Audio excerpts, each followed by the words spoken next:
Let's talk 1 year locks, lock tips, and more. What did I learn? Hey loves, it has been a minute since I've made a video about my locks, and I have officially hit my 1 year of my lock journey. So today I wanted to come with a video for you guys who have been expecting this video, just because I at the beginning was so excited about my journey. I was sharing so much about it, and then life happened. I got pregnant, I had a baby, I am now 6 months postpartum, and I just wanted to update you guys on what my locks look like. As you can see, I decided for the video today to just like wear my locks as is, and I'll come up closer so you guys can see. But seriously, I just like wanted to show you guys what my locks look like in its natural form, how I usually wear it and style it, and then give you guys some updates on what it's been like to have locks for a year. So let's jump into it. I wrote some notes, so if you see me glancing down, I'm going to be editing this video, but of course if you do catch me glancing down, it's probably because I'm looking at my notes to make sure I give you guys as much tips as possible. So how long have I had my locks? 1 year. So on July 27th, 2021, we're in 2022 now, time is flying, is when I decided to lock my hair. So originally I wanted to do it on 7/17. I was thinking about it from early July. At this point I had been it's still in my first trimester and pregnant for about 2 months.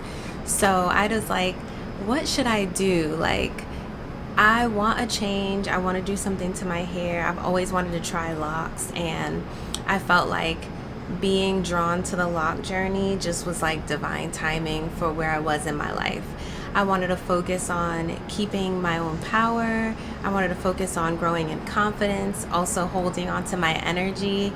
I do a lot of healing, whether it's Reiki or intuitive readings for people. So it was really, really important for me to hone in on my energy, as well as I've been in a space of deep study and contemplation. So with that, I've also been wanting to focus less on my hair and more on my studies, specifically human design. I've been studying human design for the past few years, and I've become a reader. So with that, I want, to have the most up-to-date knowledge, as well as diving in on my own esoteric studies and really figuring out what things mean for me. So that was a big part of why I wanted to let go of my hair and surrender to the experience of locks. And it's interesting because when I started, I'll probably put a clip of like what my hair looked like right here when my locks were, well, right before I started my locks, like the length of my hair, so you can just see how much hair is really in these these locks here. So now is probably a really good time to do a close-up on the locks and show you guys like what my locks look like. So I got some loose curls. I think that was some postpartum breakage in the front, but I love it. It's either breakage or growth. So I've been taking my prenatals and all these things, but I can't really quite tell if like the front of my hair is actually growing back in, like my hairline, since my hair has been left alone for the most part, outside of doing retwists, or if it's because like, natural shedding from birth. So let me see if I can show you guys the back. As you see, like I do have individual locks. Right now it's not retwisted, so what you're seeing is like the real experience, but I think this is what's the beauty about locks, because all of this is happening right in between your retwist, and then when you retwist it again, your hair looks different. And that's really cool because it's like you're experiencing a different aspect of yourself, your hair, you're seeing what it does. Like, think about how beautiful our bodies are, and the fact that we're able to like change our clothes, change our hair, color our hair, tattoo ourselves, like do our nails, put jewelry on. So I'm starting to view like this life experience as a way of just like, how do I want to authentically express myself, and also what brings me the most ease. Getting locks definitely brought me ease, but as I'm gonna share with you guys, it was also a journey to that as well. So I know in a lot of lock videos, because when I was deciding to do my hair, I started my locks myself. I watched a lot of lock videos and wanted to know like how many locks did people have, so I got the like lock portions right.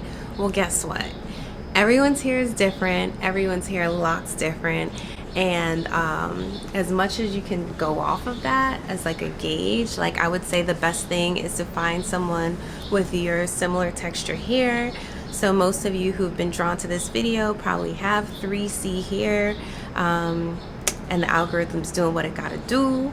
So with that, you want to find someone who has similar locks to you to get an idea. When I started with 90 locks. I counted them out. I was pinning, starting my locks, and then when during my journey, I'll talk about it, I did go to a loctician because I did need some help just kind of like detangling the back. Especially being pregnant and postpartum, I didn't realize, like, yes, locks give you a sense of freedom, but it's still a level of responsibility. Like, it's still your hair, it's still part of you, how you should take care of yourself. So of course, when you go through depression or anything that may impact your hygiene or your wellness, it also physically shows. So with me during postpartum, and also during pregnancy, I did battle with some depression, and with that, it definitely made my hair become a chore, even though I know it's not. And that's kind of what I learned through the journey, is that it's so much a part of my well-being is when I feel put together, when I feel like I look good, I feel good. So with that being said, definitely keep that in mind if you are interested in starting locks, is that it is a sense of freedom. It is a sense of doing less to your hair compared to what many of us are used to doing, especially if you have natural hair and textured hair. You might be used to having to feel like it needs to be straight or be styled for society standards. Even with my daughter, I've been very particular about her hair. Like, everyone's like, her hair needs to be done, or very particular about wanting it to look a certain way, and I'm just like, she's 6 months old. Like, can't she just enjoy being a kid and her hair being free? Like, why does it need to be styled and berated and like for the pleasure of others? Because I know what it's like to be tender-headed, for it to hurt when you're getting your hair combed. In particular, they deal with cradle cap, which is literally like, imagine your whole scalp peeling. So imagine when you were a kid, or if you remember when you were a kid, how tender your head was when you would part your hair, or if someone scratched your scalp, because it's like so new and it's not used to these sensations. I'm just thinking about that for her, and like that, just learning gentleness too with hair has been a whole journey in itself, because when you have a child, and also like when you're dealing with your own hair, you realize like how rough we can be. I'll speak for myself, how rough I can be. And I had to learn to tone it down and really just allow myself to enjoy the journey of doing my hair. So I realized I didn't really answer the question, but I started out with 90 locks, and now I have about 60, maybe 60 to 70 locks. I have to do another count, but I know for sure one half of my hair is about 38 locks, and I think this half has a little less locks than this side. So if this side is 38, this side might be like 30. So yeah, 60 to 70 locks is about what my hair has. I never combed out the bottom. I did show you guys that I did clip some ends, but I never combed it out. I also left that other piece that I mentioned might cut out. I decided to leave it. I do want my hair to have some personality and not necessarily be uniform. For me, I didn't necessarily want free-form locks either. Like, that was not, I don't want it completely free-formed. I think that's beautiful, and it's a level of surrender. But I know that for me, I want to be able to feel like I can style my hair and do a bunch of things with it, and I can do that when they're in these kind of like smaller, somewhat freeform locks, as opposed to if I just had like 5 big locks on my head, you know? Let's hop into the next question. What lock products do I use? So I have a video that I will link here with all the lock products I use. Many of them I currently still use. There is a twist cream that I really love now. I probably mentioned it in the other video. I just want to make sure that the brand is right. So I will link where you can buy that cream now. That's what I use on my hair. As well as this oil that I love. I will also link that too. But if you do watch that previous video, you will see that a lot of the products I use, I still love. Yeah, I might even do an update video to consolidate that, because I am in a space of minimalism and I do think it's important that people just have what they need. We are in a world of mass consumption, and that was a huge reason why I decided to lock my hair. I wanted to stop having as many styling products, styling tools, things. I've always just liked the natural texture of my hair, and having to worry about the daily doing of it was not fun for me. So now I can take care of it daily, but I'm not necessarily sitting there styling it every day. Yeah. I'm done with that thought. Okay. Why I chose to lock my hair. So I mentioned a little bit about that in the beginning of the video, but some other reasons. I wanted to really go through this journey at this time because I felt like it was the right time. Honoring my energy, honing in on my power. I grew up very religious. So with that, I do remember the story of Samson and how he chose not to cut his hair to hold onto the energy. Of course, we know the story ends with Delilah cutting his hair and him getting killed by the Philistines.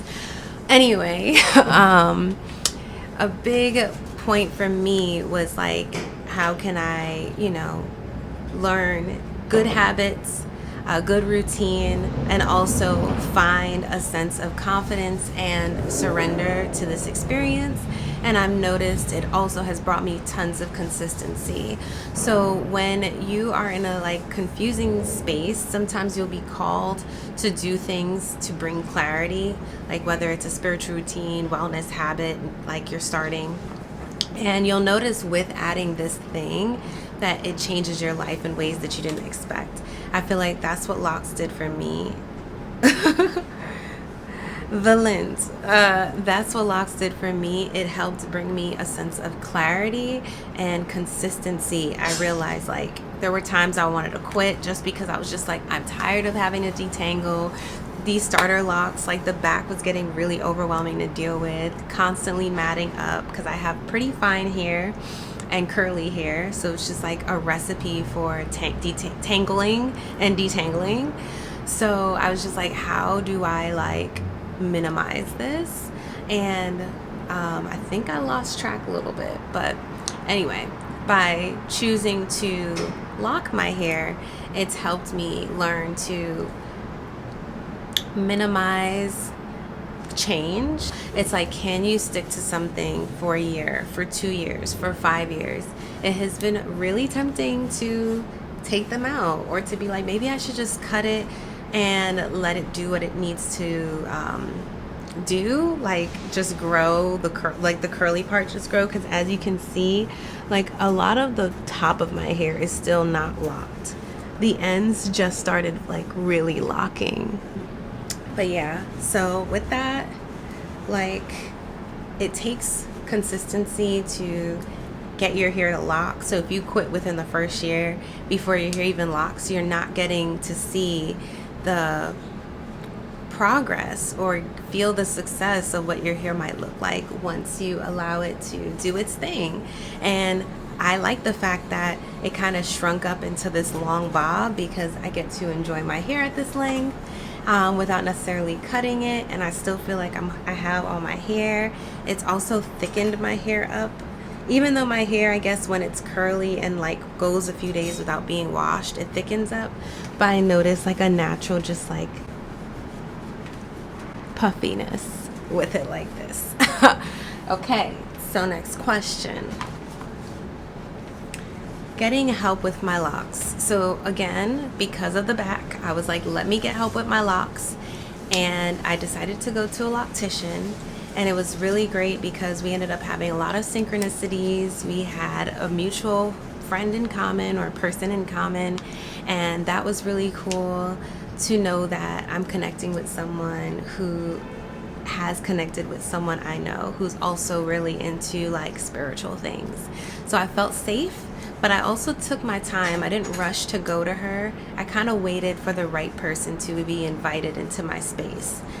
There's a smoke shop by my house, and right next to, well, there's a dispensary, and then not far from it is a smoke shop. And since they were right nearby, I think I walked into the smoke shop. They have other things like crystals and stuff. And finding out that the owner of the smoke shop knows my friend who lives like 3-4 hours away, who rents from her, was kind of crazy. But long story short is she did my hair twice. It helped a lot in terms of kind of getting some of the shrinkage down, because it was starting to shrink like crazy, and not necessarily like in a healthy way, like just shrinking from water. It was shrinking because I would fall asleep and let that back mat up, and I'm not too proud.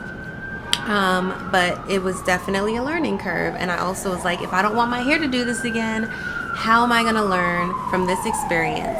Also, when you do go to a loctician, you are getting someone that's working on your hair who's already dealt with locks.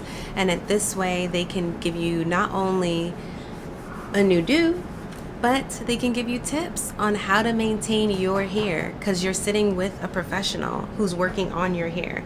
So they can tell you as they're doing it what works. I will say though that if the loctician is not confident in their ability to retain clients, they may not feel as comfortable sharing that information with you. So keep that in mind. And that is another reason why I do think it is really good to know how to do your own hair. I also think like a lot of things in life like is kind of about survival. Like you should know how to take care of yourself, and hygiene, hair, nails is one of them. Like you shouldn't have to go to a nail salon to know how to do your nails. But the nail salon is helpful if you need to save time, because your time is your money, or you might be in a space where you deserve, like you just want to enjoy your nails being done. I think that is completely fine, but it is important to know how to do things yourself. It is important to cook. It is important to know how to clean your own house, I feel. Even though we can outsource these things, just because like self-sufficiency, I'm all about it. Which is why, as you see me on this growth journey, it's me constantly learning and also using YouTube as an app to learn. So I'm sharing information with you guys that I feel like is helpful, but I also use this app to literally look up everything I want to learn, and I highly recommend you do it too, because we are in the age of the future, and there is no reason that we should be sitting here struggling when we have the greatest source, the internet library, basically like a live and expanding Akashic record here for us. And I'm really speaking to myself, because sometimes I act like I'm overwhelmed or I can't, and we not gonna say that. We can, and we gonna. We are doing, we are being, okay? Okay. Huge myth. As I've mentioned many times in this video, you may detangle more, especially in the first year of locking your hair. Everyone's hair is different. It could be 6 months, it could be a year and a half. As your hair is learning to lock and dread, like lock into itself, and I shouldn't really say learning because our hair just does this, but as it's going through that process, it takes time, and not everyone's hair is going to lock right away. So be patient with yourself. Give yourself time for your hair to lock. Do not give up, because you have one life, and if you give up, then to do it again, you might have to like start your lock process again, and you're still gonna go through that same starter lock journey. So might as well just see it through, enjoy it while you want to, and then you can always switch your hair after, right? Next, here are some tips for managing your locks. So tip number one is sunshine, vitamin D. Not only is vitamin D good for you, good for your mood, good for your energy levels, it's definitely good for your hair and your skin and everything. So I definitely say sunshine, because you put water on your hair, it wets it, and then the sun, the light, the natural heat definitely allows your coils and your hair to, like, I don't know, do what it does. I feel like I wash my hair a lot of the time and then go out in the sun and just allow the sun to rejuvenate it and bring its bounce and like back, but as well as dry it. And I think that's a great way of just taking care of my locks. Also, water. I'm breastfeeding as well, so water is super, super important, but I have to up my water even more. Like, my goal, stick with me, y'all. Let's try to drink a gallon of water a day. I probably drink 3 liters, but a gallon of water inside your body and also tons of water on your body, whether it's a shower, going out playing in the rain, spraying your hair with water. In my product video, I also talk about how I use a tonic on my hair made with rose water and distilled water and a few other items that I like to use. So that, definitely check that out. If you're watching this video, another call out to my lock product video. But yeah, sunshine, water, and care. So like a plant, we need to tend to ourselves with this, basically the same things the plant does. It's interesting because there's a product called Phyto. It's a hair company that I remember when I worked at Sephora, and it's based on like the same thing that plants need to grow. And it's something that happens in plants that also have similar terminology or similar jargon. Not photosynthesis, there is that, but it's something else related to, maybe it is that. Anyway, something else related to plants. So just like plants need sunshine, water, care, we also need sunshine, water, and care. So same thing with our hair. So taking care of your hair, even when there's lock days or days where you're doing your locks, and you feel like I am energetically drained, I don't know if I have the energy for the next retwist, I would say it's better to go to a loctician and get that retwist done in a timely fashion than waiting and telling yourself, I'm gonna twist my locks, I'm gonna twist my locks. Now it's 2 months later, you nappy and your locks not twisted and you mad. And this is me speaking for myself, so don't be like me. Okay? And these were habits that I had to break. And as my locks are getting easier to maintain, I'm getting better at breaking those habits. But it took this journey for me to realize, like, I could be better with my self-care. I can show up in the world more confidently.